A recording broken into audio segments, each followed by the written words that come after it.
உங்களுக்கே தெரியும், நீங்க பல நேர்காணல் பண்ணிருக்கீங்க, அண்ணன் எப்படி இருப்பாரு அப்படின்னு. முதல்ல எங்க அண்ணன் ஒரு மாதிரி அன்னீசியா நான் பார்த்து தானேதான்.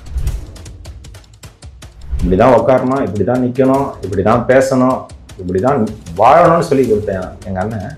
அவர் அந்த காவலர் வண்டியில இருந்து இறங்கும் போது அந்த நிலை குலைஞ்ச நிலை இருக்குல்ல, அந்த வலி எனக்கு மட்டும்தான் தெரியும்.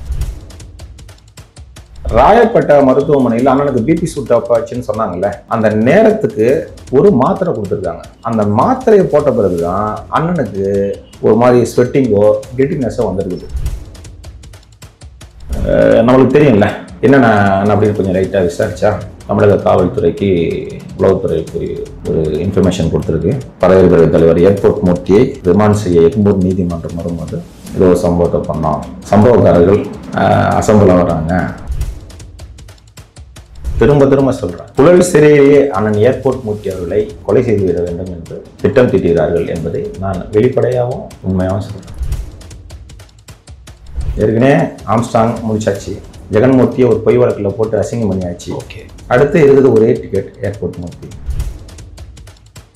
சட்ட ரீதியாக போராடி அண்ணனை மீட்டு வெளியில கொண்டு வருவோம். பழைய வீரியத்தோட அண்ணன் உங்களுக்கு நேர்காணல் தருவாரு.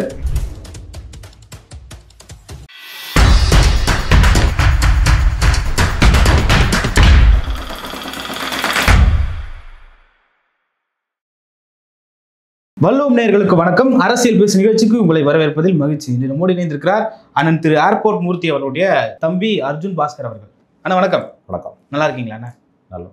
அண்ணா, ஏர்போர்ட் மூர்த்தி என்னென்ன கைது பண்ணி இப்போ சிறையில் இருக்காருன்னு சொல்றாங்க. அதனுடைய நிலை என்னென்ன? தொடர்ந்து அவருக்கு நெருக்கடிகள் அரசு மூலியமாகவோ மூன்றாவது தரப்பினர் மூலியமாகவோ கொடுக்கப்படுதுன்னு சொல்லிட்டு தகவல்கள்லாம் வெளியேற்று இருக்கு. என்ன நிலை இருக்கு? மறுக்க முடியாத உண்மை. நேற்று மாலை ஒரு 6:30 மணில இருந்து அண்ணனை எக்மூர் நீதிமன்றத்தில் புழல் சிறைக்கு அழைச்சிட்டு போனாங்க. ஓகே. ஒரு 9:45 9:50 மணிக்கு எனக்கு அந்த போன எஸ்கார்ட் ஃபோன் பண்ணி சொன்னாப்புல, அண்ணன் உள்ள விட்டுறேன் அப்படின்னு சொன்னாப்புல. சரி, நேற்று இரவு கடந்தது. காலை மனுவுக்கு நண்பர்கள் போயிட்டு இருந்தாங்க. அண்ணனை பார்த்து பேசியிருக்காங்க. ஆனால் எப்பயுமே சோர்வடைய மாட்டார். போகிறவங்களுக்கு இவர் தைரியம் சொல்லி அனுப்புகிறாரு. அவர் கலங்கலை, இருந்தாலும் நாங்கள் கலங்கி போயிருக்கோம். ஆனால் அண்ணன் அந்த சிறைக்கு கொண்டு போகும்போது அந்த வாகனம் நின்ன உடனே அந்த ஃபோனை பார்த்துட்டு அவர் சொல்லியிருந்தார், கேமரா பார்த்துட்டு சொல்லியிருந்தார், திராவிட மாடல் ஆட்சியில் ஒரு பறையர் பேரவை தலைவர் கைது பண்ணுறாங்க, பார்த்துக்கலாம் அப்படி சொல்லிட்டு போனாங்க. என்ன அளவுக்கு ஒரு மனநிலையில் இருக்காருங்க? அண்ணனை ஞாயிற்றுக்கிழமை 9:35 கைது பண்ணுறாங்கல்ல, 9:35 அதை முன்ன பின்ன நேரத்தில் கைது பண்ணும்போது மெரினா காவல் நிலையத்துக்கு கூப்பிட்டு போயிட்டு அங்கே போலீஸினுடைய ஃபார்மாலிட்டி முடிச்சுட்டு ராயப்பேட்டை மருத்துவமனைக்கு அழைச்சிட்டு போகிறாங்க. அது ஃபிட்னஸ் செக்அப் பண்ணுறது. ஓகே, அது ஜென்ரல் தானே. அங்கே ராயப்பேட்டைக்கு அழைச்சிட்டு போனதுலேருந்து நாங்கள் எக்மூர் மேஜிஸ்ட்ரேட்டு குடியிருப்பில் இருக்கோம். நேரம் ஆக ஆக எங்களுக்கு ஒரு பதட்டம்.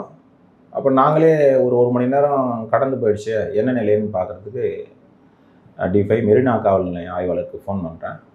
அப்போ இன்ஸ்பெக்டர் சொல்கிறாரு, மன்னனுக்கு பிபி சூட்டப் ஆயிடுச்சு, கொஞ்ச நேரம் ரிலாக்ஸ் ஆகட்டும், வந்தேன் தம்பி அப்படின்னு சொல்கிறாங்க.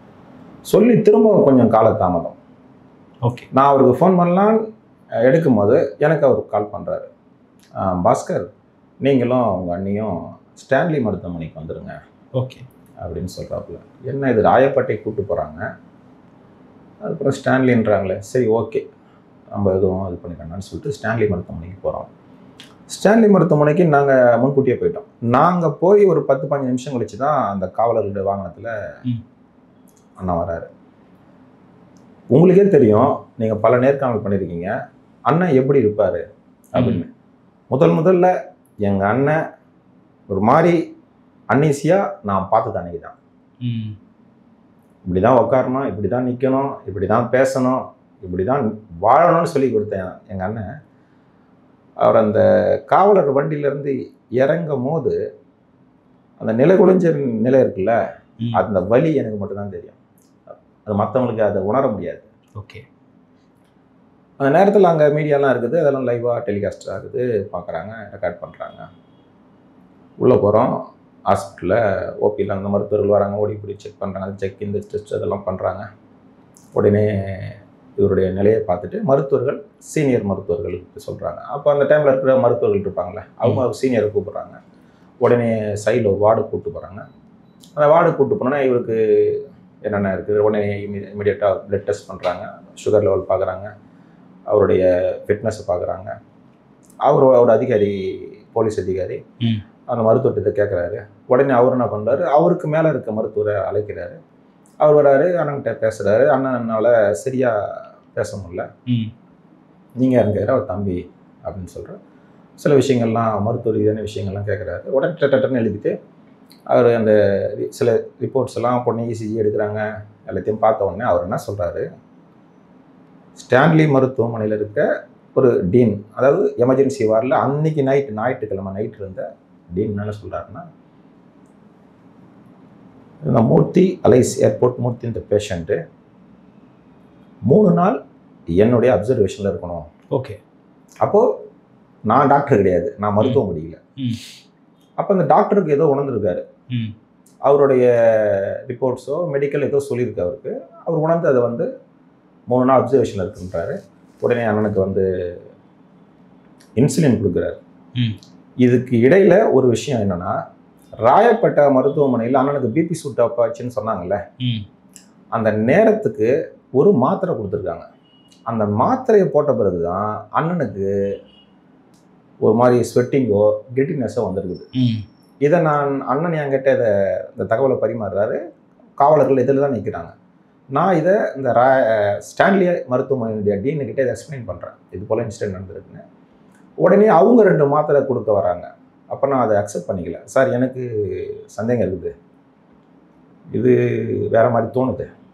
ஏற்கனவே எங்கள் அண்ணனுக்கு இந்த மாத்திரை கொடுத்தாலும் அப்படின்னு நான் இந்த மாத்திரை அலோவ் பண்ண மாட்டேன்.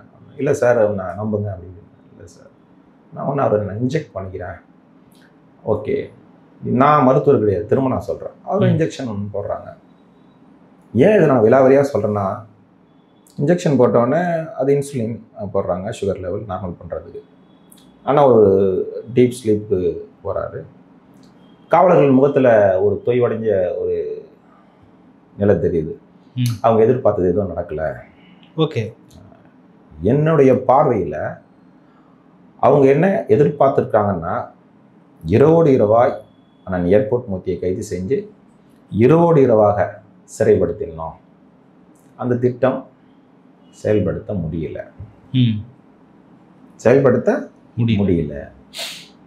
செயல்படுத்த முடியலன்னு சொன்ன உடனே அந்த நேரத்தில் இன்ஸ்பெக்டர் அப்படியே ஃப்ரீ ஆகிட்டு போங்க அப்படின்னு சொல்லிட்டு அங்கே இருக்கிற செக்யூரிட்டி எஸ்கார்ட் மட்டும்னு சொல்லிட்டு அவர் ரிலீஸ் ஆகிறாரு. ஆனால் திரும்ப காலைல ஒரு 7:30 மணி 7:30 மணிக்கு 7:30க்கு எழுந்துக்கிறாரு. அப்போ அங்கே இருந்த ஒரு இன்சார்ஜ் எஸ்ஐ என்ன சொல்கிறாரு, அண்ணன் எழுந்துட்டாருப்பா, அண்ணனுக்கு டிஃபன் வேண்ட சொல்லுப்பா. அதாவது நம்மக்கிட்ட ஒரு நல்ல ரேம்பில் இருக்கார் அப்படின்னு காட்டிக்கிறதுக்கோசம் சொல்கிறாராம். சரி, நாங்களும் என்ன பண்ணோம், சரி சங்கீதா ஹோட்டலில் ஜொமேட்டோவில் ஃபுட்டு ஆர்டர் பண்ணிட்டோம். அங்கே தெரியும்ல, அந்த ஸ்டான்லி ஹாஸ்பிட்டல் வர்றதுக்கு வந்தது கீழே நம்ம தம்பி ஒருத்தன் போயிட்டு ரிசீவ் பண்ணி மேலே வரலாம். அந்த ஃபுட்டு ரிசீவ் பண்ணோடனே நாங்கள் ஐசி கிட்டே கொண்டு போகிறோம். அண்ணனோட இருக்கிற அவசர சிகிச்சை பிரிவில். என்னப்பா அவர் சாப்பிட்டாருப்பா?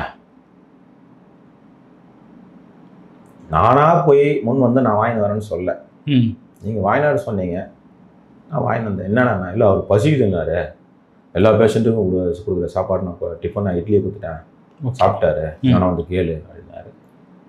அப்புறம் சரி ஓகே, எனக்கு அப்பயே என்னுடைய சந்தேகங்கள் வலுப்படுறது.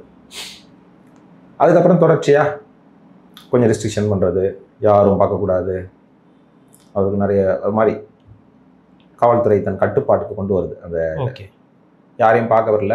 பல்வேறு அம்பேத்கர் தலைவர்கள்லாம் வந்தாங்க. அண்ணனும் ஒரு ஒடுக்கப்பட்ட சமூகத்தினுடைய பிரதிநிதி தலைவராக இருக்கிறதால அவங்கள யாரையுமே பார்க்க வரல. இத்தனைக்கும் கூடுதலாக கேவி குப்பம் சட்டமன்ற உறுப்பினர் அண்ணன் ஜெகன்மூர்த்தி அண்ணன்கிட்ட பேச முயற்சி பண்ணுறாரு. ஃபோனாவது கொடு தம்பின்னு 2 முறை. ஃபோனை கூட நீங்கள் பேசுகிறதுக்கு அலோவ் பண்ணல. சரி, அது ஒரு பக்கம் இருக்கட்டும். அது காவல்துறை போலீஸ் அப்படி தானே இருக்கும், திராவிட மாடல் போலீஸ். மதியம் நெருங்கிச்சு, ஏசிடிசி லெவலில் சூழ்நிலை வேறு மாதிரி மாறுது. இந்த இடைப்பட்ட காலத்தில் ஒரு 6 மணிக்கு செந்தமலன் சீமான் நான் ஏர்போர்ட் மூர்த்தியை பார்ப்பதாக ஒரு தகவல் கசியுது. நம்ம சொல்லலை, ஏதோ ஒரு உளவுத்துறை ஸ்மெல் பண்ணிச்சா இது எப்படின்னு தெரியல. எனக்கு கிடைச்ச தகவல் அது. அவர் வருவதாக சொன்னதால தான் ஒரு 3:30க்கே அண்ணனை தூங்குன்னு நாங்கள் இந்த வெயிட்டிங் ஹாலில் உட்காந்துருக்கோம். இவங்க இந்த சைடில் போகாமல் அப்படியே பேக் சைடு வழியில் அண்ணா எங்கே பண்ணுறாங்க, கீழே கூப்பிட்டு போகிறாங்க. நாங்கள் உடனே அண்ணன் போகிறோம். ஸ்ட்ரெயிட்டாக நாங்கள் எக்மோர் போர்ட்டுக்கு நீங்கள் போயிடுங்கன்றாங்க. நாங்கள் நீதிமன்றத்துக்கு வந்துடுறோம். அவங்களுக்கு பின்னாடி தான் நாங்கள் வரோம். அவங்க வந்து என்ன பண்ணுறாங்கன்னா இந்த ரூட்டை எடுத்துடுறாங்க. சரி, நான் கொஞ்சம் டிராஃபிக் ஆகுதுன்னு கொஞ்சம் இந்த ரூட்டில் போகிறோம். நாங்கள் வந்து ஒரு அரை மணி நேரம் கழித்து தான் அண்ணனை கொண்டு வராங்க. எப்பவும் இல்லாத மாதிரி அந்த நீதிமன்றத்தினுடைய சூழ்நிலை நம்மளுக்கு நல்லா தெரியுது. நம்மளுக்கு தெரியும்ல, ஓகே என்னென்ன அப்படின்னு கொஞ்சம் லைட்டாக விசாரித்தா தமிழக காவல்துறைக்கு உளவுத்துறைக்கு ஒரு இன்ஃபர்மேஷன் கொடுத்துருக்கு. பறையர் பிரிவு தலைவர் ஏர்போர்ட் மூர்த்தியை ரிமாண்ட் செய்ய எக்மோர் நீதிமன்றம் வரும்போது அவங்க சலசலப்பு உண்டாகணும், ஏதோ ஒரு சம்பவத்தை பண்ணோம் அப்படின்னு சம்பவக்காரர்கள் அசம்பலாக வராங்க அப்படின்னு ஒரு தகவல். அதனால் கூடுதல் பலம். சரி, ஓகே. 30-35 நிமிஷம் கழிச்சு வந்தாங்க. ஒரு டெப்டி கமிஷனர், ஒரு 6 ஏசி, 3 இன்ஸ்பெக்டர்,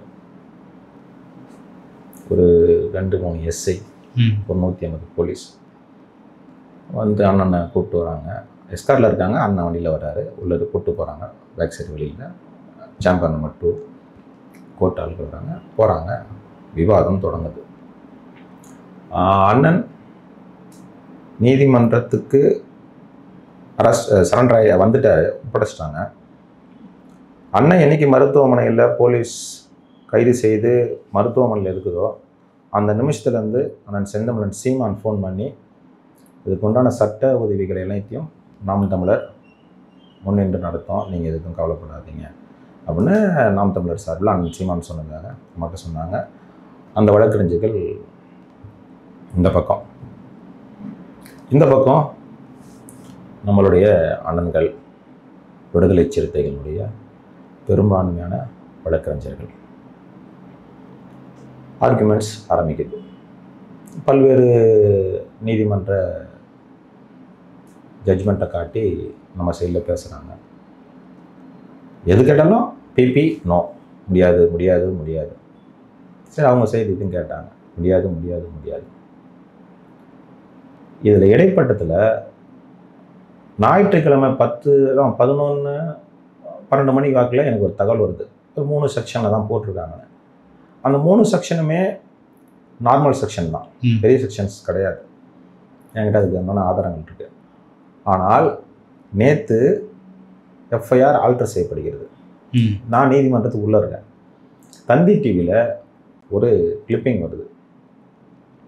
ஏர்போர்ட் மூர்த்தி மீது கூடுதலாக ஒரு பிரிவில் வழக்கு, நீங்கள் எல்லாம் பார்த்துருப்பீங்க. இன்றைக்கி அந்த சமூக வலைத்தளங்களே ஏன் அந்த கூடுதல் வழக்கு அண்ணன் மூர்த்தி மீது பதிவு செய்யப்பட்டது அப்படின்னா, அண்ணனை எப்படியாவது சிறைப்படுத்தினோம்.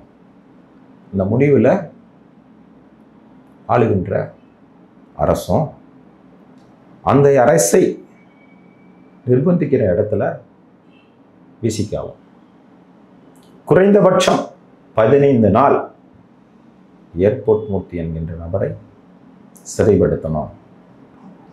பொதுவாக தினந்தோறும் பல்வேறு ரிமாண்டுகள் வருது. அரசியல் கட்சி பிரமுகர்கள், சினிமா பிரமுகர்கள், தொழிலதிபர்கள் ஜென்ரலாக டிவியில் எப்படி போடுவாங்க, ரிமாண்ட் பண்ணிட்டோம், ராமசாமி சிறையில் அடைப்பு, முனுசாமி சிறையில் அடைப்பு. ஓகே, யாருக்காவது ரிமாண்ட் தேதி போட்டு பார்த்துருக்கீங்களா நீங்கள்? இல்லை. உங்கள் அனுபவத்தில் பார்த்துருக்கீங்க? இல்லை. ஆனால் அந்த புதுசாக நேற்று செப்டம்பர் 22 வரை, அது செப்டம்பர் 22 வரை. எதனால் செப்டம்பர் 22 வரை என்பதை அழுத்தம் திருத்தமாக ஊடகங்கள் நேற்று பதிவு செஞ்சது. சந்தேகம் எனக்கு வருமா வராதா? கண்டிப்பாக. இது ஒரு பக்கம் இருக்கட்டும். அவங்களுடைய இலக்கு அண்ணனை சிறைப்படுத்தணும். அவங்க கவர்மெண்ட்டு பப்ளிக் ப்ராசிக்யூட்டர், அரசினுடைய ப்ராசிக்யூட்டர் தான். அவங்க சொல்கிறத அவர் கேட்பார். அரசும் மூர்த்தி அண்ணனுடைய அரெஸ்ட் பண்ண நினைக்குது, பிசிகாவும் அண்ணனை வந்து சிறைப்படுத்தணும்னு நினைக்குது. ஓகே, அண்ணனை சிறைப்படுத்திட்டாங்க. சிறைப்படுத்திட்டு அண்ணனை உள்ள அனுப்புகிறாங்க.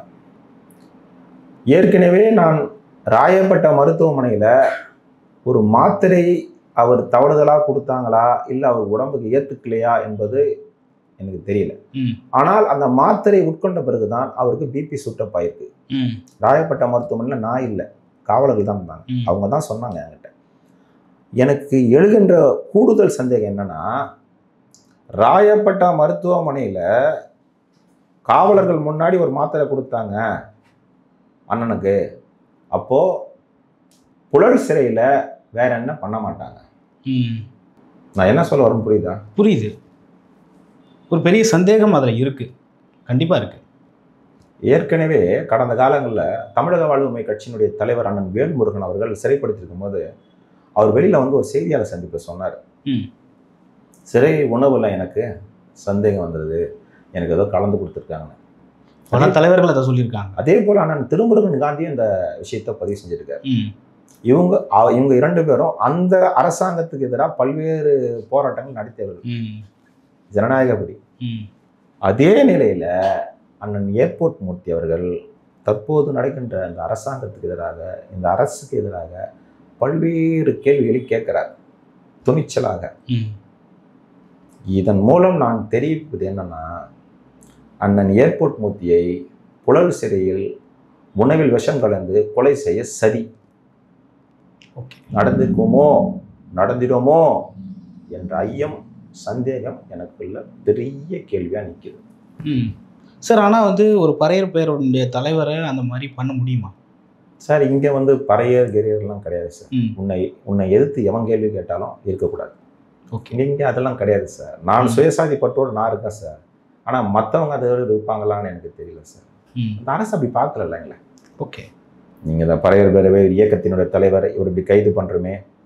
அண்ணன் ஜெகன்மூர்த்தியை கைது செய்யும் போது, கைது செய்யலை, மன்னிக்கணும், கைது செய்ய முயற்சி செஞ்சாங்க காவலர்கள். அண்ணன் வீட்டில் இல்லை, அண்ணன் வெளியூருக்கு போயிட்டாரு.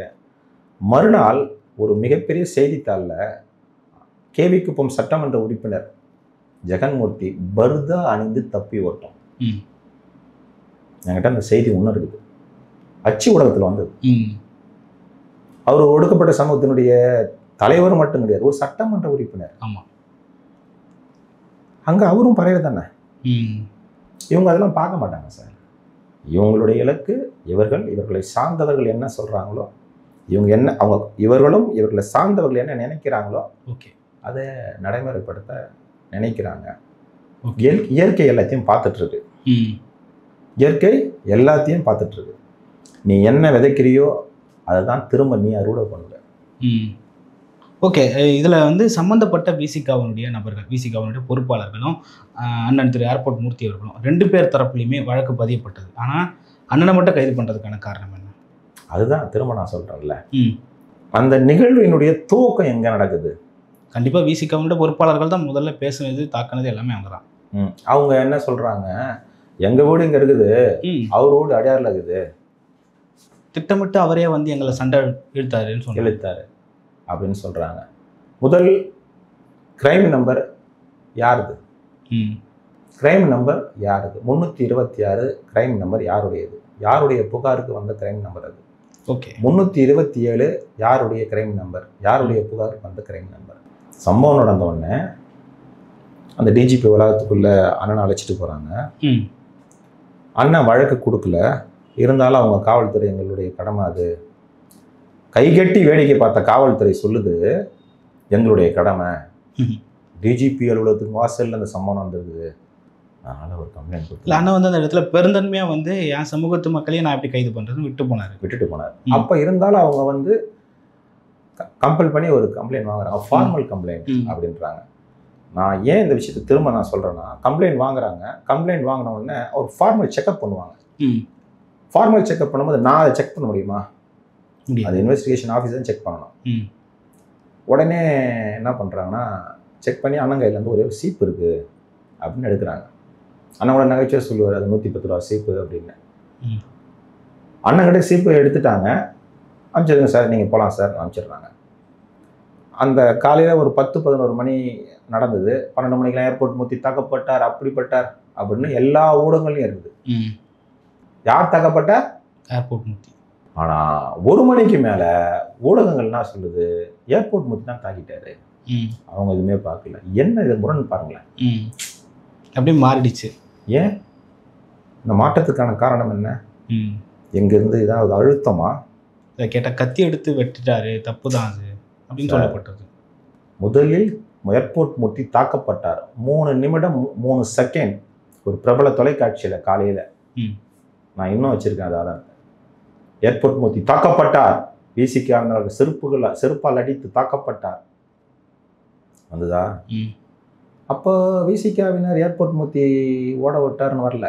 ம். அப்போ இந்த செய்தி பரவலாவது ஏர்போர்ட் மூர்த்தி தாக்கப்பட்டார். நீங்க சொல்றீங்களே அதே பறையருடைய தலைவர் ஏதோ ஒரு அழுத்தத்தால இவர் தான் அவங்களை அடிச்சு ஓட விட்டார் அப்படின்னு ஒரு விஷயம் வருது. ஓகே. இந்த முரண் தெரியுதா? நான் சொல்ற முரண். ம். ஆனா இப்ப என்ன சொல்றாங்க செய்தியாளர் சந்திப்புல, அவர் தான் வந்தாரு, அவர் தான் அடிச்சாரு.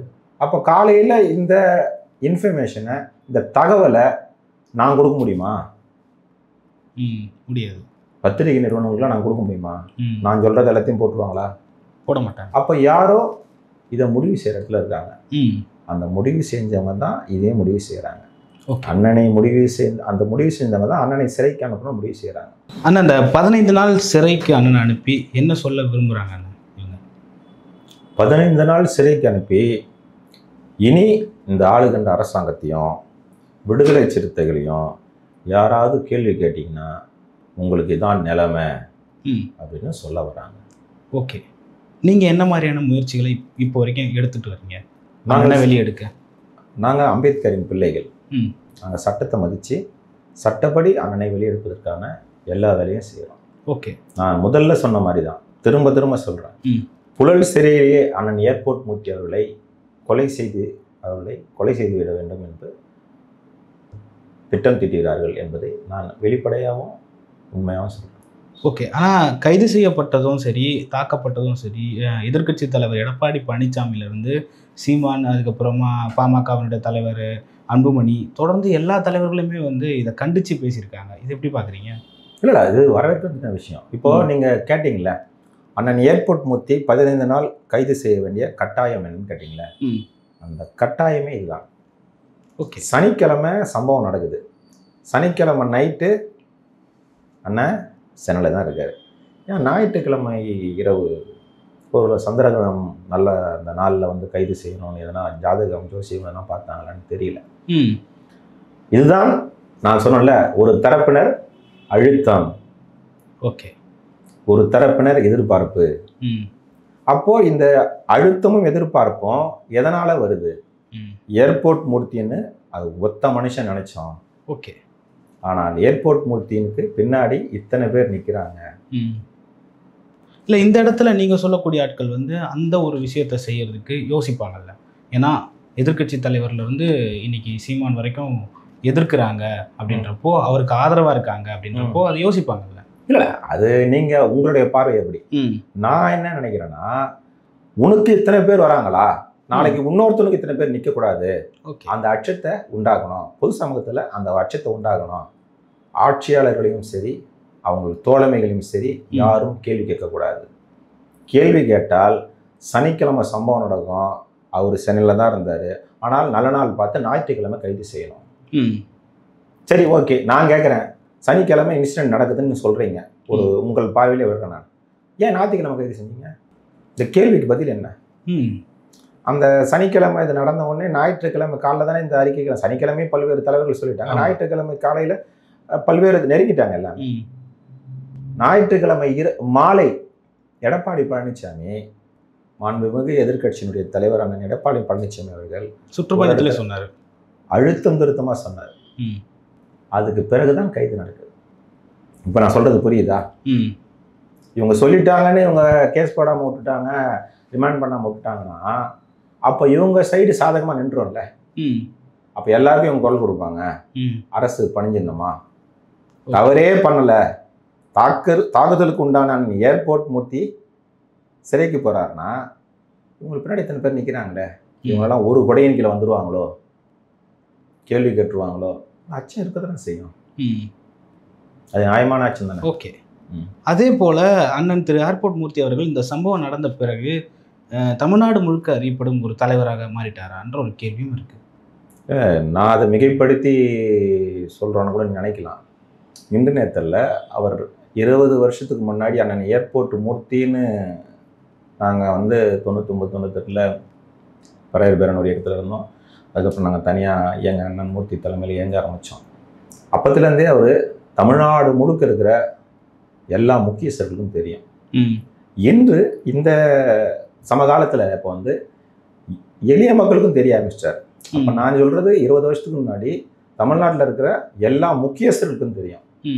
இன்று எல்லாருக்குமான தலைவராக தெரிய ஆரம்பிச்சிட்டார். ஓகே. இதுக்கு காரணம் என்னென்னா அவர் பேசுகிற பேச்சு, அவர் சொல்கிற விதம் எளிய மக்கள்கிட்ட போய் உக்காருது. அது எங்கேயோ இவங்களுக்கு டிஸ்டர்ப் கொடுக்குது. இந்த மனுஷன் கேள்வி கேட்குறானே, இது மட்டும் அந்த கேள்விக்கு பதிலே வரலையே. ஏதாவது ஒரு கேள்விக்கு நீ பதில் சொல்லியிருக்கியா? ஓகே. அவனே இவனே அப்படி பையனே இந்த பையனே, அதுதான். மற்றபடி அண்ணன் ஏர்போர்ட் மூர்த்தி கேட்ட கேள்விக்கு இதுவரை ஏதாவது ஒரு கேள்விக்கு பதில் சொல்லியிருக்காங்களா? ஓகே. இப்போ நாங்கள் வந்து அவரோட ஒரு வாரம் ஒரு நேர்காணல் எடுப்போம். எங்களை சுற்றி இருக்கவங்களே வந்து அண்ணன் எப்படி இருக்காரு, சேஃபாக இருக்காரா அப்படின்ற ஒரு கேள்வியை எங்ககிட்ட கேட்டுக்கிட்டே இருக்காங்க. நீங்கள் அவரோட சொந்த தம்பி, உங்ககிட்ட அது மாதிரியான கேள்விகள் பொதுமக்கள் கேட்குறாங்களா? இல்லை, பொதுமக்களை தாண்டி வெளிநாடுகள்லேருந்து இப்போ என் ஃபோனை நான் இப்போ உங்களுக்கு ஓப்பன் பண்ணி காட்டுறேன். நேற்று இரவுலேருந்து இந்த நிமிடம் வரை என்கிட்ட குறைஞ்சபட்சம் ஒரு நாளைக்கு 400-500 பேர் ஃபோன் பண்ணி கேட்குறாங்க. முதல் வார்த்தை, அண்ணனை தைரியமாக சொல்லுங்கள். எங்கள் தைரியத்துக்கு பேர் போனது எங்கள் அண்ணன் ஏர்போர்ட் மூர்த்தி. தைரியத்துக்கு இல்லை இந்த நேரத்தில் கொஞ்சம் மாதிரி லோன்லியாக ஃபீல் ஆகும். எங்களுடைய ஆறுதலை சொல்லுங்கள், எங்களுடைய சப்போர்ட்டை சொல்லுங்கள். இப்போ நான் வரதுக்கு முன்னாடி அமெரிக்காவிலேருந்து ஒரு தோழர் ஃபோன் பண்ணுறாரு. தம்பி, நாங்களாம் இருக்கோம், உறவுகள் இருக்கோம், தமிழ் உறவுகள் இருக்கோம், நீங்கள் கவலைப்படாமல் சொல்லுங்கள். அதெல்லாம் பார்க்கும்போது இந்த மனுஷன் ஏதோ உண்மையிலேயே செஞ்சுருக்காயா இந்த சமூகத்துக்கு. நீ என்ன செஞ்சுருக்கான்னு கேட்டாங்கல்ல, கேட்குறாங்கல்லங்க. ஏர்போர்ட் மூர்த்தி என்ன செஞ்சிட்டாருன்னு அது விதைச்சிருக்குது. இந்த 2 நாள் கண் கூட நான் பார்த்துருக்கேன். தம்பின்றதை தாண்டி நான் சொல்கிறேன், அதை மிகைப்படுத்தி சொல்கிற மாதிரி கூட தெரியல அவனுக்கு. அவர் ஏற்கனவே தமிழகத்தில் இருக்கிற எல்லா முக்கியஸ்தர்களுக்கும் தெரியும். இப்போ சமகாலத்தில் இந்த ஊடகங்களில் அவர் நிறைய பேசுகிறதால இப்போது இந்த வழக்கால் இவங்க சொல்கிறாங்க, நான் தினந்தோறும் எளிய மக்களுக்கு நிறைய பழகுவேன். இந்த கோயம்பேடு, அந்த ஆட்டோ டிரைவர்ஸ், நிறைய எளிய மக்கள் கூட நான் ரொம்ப ஈஸியாக மிங்கிலாவேன். அப்போ அந்த ஆட்டோவில் நம்ம ட்ராவல் பண்ணும்போது என்னை ஏர்போர்ட் மூர்த்தி நம்ம என்ன சொல்லிட்டு ஏற்ற முடியும்? டேக் கடை போன ஏர்போர்ட் மூர்த்தி தம்பின்னு இல்லை. அப்போ நிறைய பேர் நம்ம வெயிட்டிங்கில் கொஞ்சம் 10 நிமிஷம் வெயிட்னான்னா யூடியூப்பை திறக்கும்போது பார்ப்பாங்க, நல்லா பேசுவார்ண்ணே அவர். இப்போ எங்கள் உறவுக்காரங்க ஒருத்தங்க 2 நாளுக்கு முன்னாடி சனிக்கிழமை இவருக்கு போகிறாங்க. அவங்க சொல்கிறாங்க, நல்ல மனுஷன்பா இவரை விட அடிச்சிட்டாங்கப்பா. முகம் தெரியாத மனிதர்கள்லாம் இன்னைக்கு கொண்டாடக்கூடிய தலைவராக நிற்கிறார். அப்போது ஒரு வகையில் இது எனக்கு மகிழ்ச்சி தந்தாலும் எனக்கு திரும்ப அந்த விஷயத்தை நான் பதிவு பண்ணுறேன். இந்த அரசும் அந்த அரசுக்கு துணையாக இருக்கிறவங்களும் அண்ணனை புழல் சிறையில் கொலை செய்ய சதித்திட்டம் தீட்டுவதாக எனக்கு ஒரு ஐயம். இவர் உள்ளேயே க்ளோஸ் பண்ணிட்டுனா ஓகே, ஏற்கனவே ஆம்ஸ்டாங் முடிச்சாச்சு, ஜெகன்மூர்த்தியை ஒரு பொய் வழக்கில் போட்டு அசிங்கம் பண்ணியாச்சு. ஓகே, அடுத்து இருக்குது ஒரே டிக்கெட் ஏர்போர்ட் மூர்த்தி. அது அந்த அளவுக்கு விட்டுற மாட்டோம். ஓகே, பறையர்க்கென்று ஒரு தலைவர் வந்து திருமாவை தாண்டி வளரக்கூடாது என்ற எண்ணம் திமுகவுக்கும் விசிகாவுக்கும் இருக்கா? இது கேள்வியை நான் எப்படி ஏற்றுக்கிறதுன்னு தெரியல. அப்படி நினச்சிருந்தாங்கன்னா இன்று பல்வேறு தலைவர்களுக்கு உண்டான மரியாதை கிடைச்சிருக்கும். ரெட்டமலை சீனிவாசனுக்கு ஒரு மணிமண்டபம் இருக்குது. ஓகே, சென்னை கிண்டி அடையாறில். அந்த ரெட்டமலை சீனிவாசனுடைய மணிமண்டபம் எப்படி இருக்குன்னு நீங்கள் பாருங்கள். ஓட்டேரியில் தாத்தா ரெட்டமலை சீனிவாசனுடைய சமாதி இருக்குது. நீங்கள் செப்டம்பர் 18 ஜூலை 7 2 நாள் மட்டும் போகாதீங்க. ஓகே, நம்ம டெய்லியும் சாப்பிடுவோம், டெய்லியும் பசிக்குது. ஞாயிற்றுக்கிழமை மட்டும் நம்ம என்ன சாப்பிடுவோம்? இல்லை, நீங்கள் அந்த பிறந்த நாளுக்கும் நினைவு நாளுக்கு மட்டும் போகாதீங்க. நான் எப்படி சொல்கிறேன்னா, இந்த பறையர்கள் மீது எந்த அக்கறை, இந்த பறையர்களுடைய மக்கள் மீது இல்லை, இந்த பறையர்களுடைய தலைவர்கள் மீது எந்த நிலைப்பாட்டில் இவங்க இருக்கிறாங்கன்னு பார்த்துங்க. சமாதியில் போய் பாருங்களேன். ஓகே, நாளைக்கு போங்க, கேமரா எடுத்துகிட்டு போங்க, நான் போய் சொன்ன கேளுங்க. அருவருக்கத்தக்க நிலையில் இருக்குது. அதுதான் சாட்சி. இவர்கள் தாத்தா ரெட்டமலை சீனிவாசன் தினமும் காலை எழுந்து நான் பறையன்னு சொல்லுடா அப்படின்னு சொன்னவர். இந்த பறையர்களுடைய ஒரு மிகப்பெரிய அடையாளம் பறையன்னு தைரியமாக சொன்னது மாவீரன் திவான் பகதூர் தாத்தா ரெட்டமலை சீனிவாசன் பறையனார் தான் நம்ம சொல்லுவோம். அவருக்கே அந்த நிலைமைனா அவரின் வழித்தோன்றல்கள் நாங்கள், அவருடைய பேரப்பிள்ளைகள் நாங்கள், எங்களுக்கு என்ன பார்வை இருக்கும்? அதுதான் அண்ணா ஏர்போர்ட் மூர்த்தி எந்த சொல்லால் உன்னை இழிவு செய்தார்களோ அந்த சொல்லை திரும்ப திரும்ப திரும்ப சொல், நீ அதுலேருந்து மீண்டும் மேலே உருவாய். அதனால தான் பறையர் பேரவை என்று ஒரு அமைப்பை உருவாக்கி இன்று வரை நடத்திட்டு இருக்கோம். ஓகே, அவருடைய மனைவி, அவருடைய குடும்பத்தினர், நீங்கள்லாம் எத்தகைய சூழலில் இப்போ இருக்கீங்க? அவரை இழந்து நீங்கள் இருக்கீங்க. இல்லை அதை நம்மளால் சொல்ல முடியாது. அது சொல்லுவாங்களே தனக்கு வந்தால் தான் தெரியும்ன்ற மாதிரி. நான் அந்த திரும்ப அந்த ஸ்டான்லி ஹாஸ்பிட்டலினுடைய இதை சொல்கிறேன் பாருங்க, அந்த வலி எனக்கு இன்னும் இந்த நிமிஷம் மட்டும் இருக்குது. அந்த பார்க்குறவங்க சொல்லலாம் வெள்ளை சட்டை போட்டு பழிச்சுட்டு இருக்காங்க. எங்களுக்கு நாங்கள் அப்படி தான் வளர்ந்துருக்கோம். நாங்கள் அப்படி தான் ப்ரெசன்ட் பண்ணுவோம். ஆனால் அந்த வலி எனக்கு இன்னும் இருக்குது. கண்டிப்பாக. அந்த நேற்று முந்தா நாள் ஞாயிற்றுக்கிழமை நைட்டு ஸ்டான்லி ஹாஸ்பிட்டலுக்கு போகிறோம். நேற்று அண்ணனை புழல் சிறைக்கு அனுப்புகிற மட்டும் நான் வீட்டுக்கு அந்த ஹாஸ்பிட்டலில் கேம்பஸு கோர்ட்டு அங்கே தான் இருக்கும். வீட்டுக்கே நான் போகல. நேற்று காலையில் பல்லு கூட தேய்க்கல. ஏன்? அந்த வலி எனக்கு தானே தெரியும். இல்லை, நாங்களே அண்ணன் அப்படி அந்த மாதிரியான ஒரு சுச்சுவேஷனில் பார்த்ததில்லை. ஆனால் அந்த இடத்துல அண்ணன் உட்காந்து எழுந்தது எங்களுக்கே ஒரு மாதிரி ஒரு பதட்டமாக இருந்தது. என்ன அண்ணன் இப்படி பண்ண மாட்டாருன்ற. அப்போது நீங்கள் இப்போ தான் பழகிறீங்க, நாங்களாம் கூட வாழ்கிறோம். இப்போது நேற்று காஞ்சிபுரத்தில் ஒரு டிஎஸ்பி சம்பவம் வந்திருக்குது. முந்தா நாள் அண்ணனை கைது செய்கிறாங்க. நேற்று காஞ்சிபுரத்தில் டிஎஸ்பி சம்பவம். நான் இது ஏன்னா இந்த ஒப்பீடு சொல்கிறேன்னா, காஞ்சிபுரம் டிஎஸ்பி இதேமாதிரி நெஞ்சு வலி வந்தது, ஹாஸ்பிட்டலில் இருந்தார் அப்படின்னும் போது எந்த ஒரு கிரிட்டிசைசேஷனும் இல்லை. ஆனால் ஏர்போர்ட் பார்த்தீங்கன்னா நெஞ்சு வலிலாம் வரல, எனக்கு மூச்சு விட முடியலப்பா, கொஞ்சம் அன்ஈஸியாக இருக்குது அப்படின்னு தான் சொல்கிறாரு. அதுக்கு எத்தனை விமர்சனங்கள் வந்தது தெரியுமா? நடிப்பா, இது துடிப்பா, நடித்து தான் உங்ககிட்ட நாங்கள் எங்களை தற்காத்து கொள்ள வேண்டிய நிலைமையில நாங்கள் இல்லை. அவருக்கு நடிக்க வேண்டிய அவசியமும் இல்லைன்னு நினைக்கிறேன். ஏன்னா அவர் அந்த டைமில் போனது திராவிட மாடல் ஆட்சியில் ஒரு பறையர் பேரவைத் தலைவரை அரெஸ்ட் பண்ணுறாங்க, பார்த்துக்கலாம் அப்படின்னு சொல்லிட்டு தைரியமாக போனார். தைரியத்துக்குலாம் அது ஒரு துளியும் குறை கிடையாது. எங்களையும் அப்படி தான் அவர் தயார்படுத்தியிருக்காரு. இதெல்லாம் அவருடைய தயாரிப்பு.